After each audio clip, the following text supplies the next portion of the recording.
नमस्कार मंडळी. तर आज एवढा आटापिटा माझा यासाठी चालला होता की मला खूप दिवस झालं नारळाच्या वड्या बनवायच्या होत्या. तर शेवटी आज मुहूर्त लागला. त्यासाठी अशी नारळे सगळी फोडून घेतली. त्यानंतर असे नारळ काढून घेतले त्यातले सगळे आणि यासाठी खूप मेहनत लागते. त्यानंतर असे नारळ स्वच्छ धुवून घेतले सगळे आणि नारळाच्या वड्या बनवण्यासाठी सगळा हा आतमधला व्हाईट कलरचा भाग पाहिजे असतो. पण हे कशामुळं त्याच्या मागच्या साईडचं ब्लॅकवालं सगळं काढतात हे मला अजून पण नाही कळालं. तर मी पण हे सगळं असं काढून घेतलं. त्यानंतर असे स्वच्छ नारळ धुवून घेतले आणि मला खिसायला जमत नव्हते ते, त्यामुळे मस्त असे कट करून घेतले आणि मिक्सरला बारीक करून घेतले.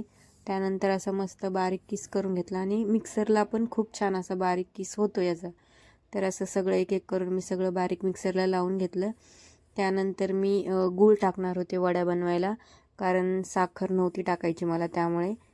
त्यानंतर असं कढईमध्ये थोडंसं तूप टाकलं आणि नारळाचा किस सगळा असा भाजून घेतला थोडासा ब्राऊन होईपर्यंत.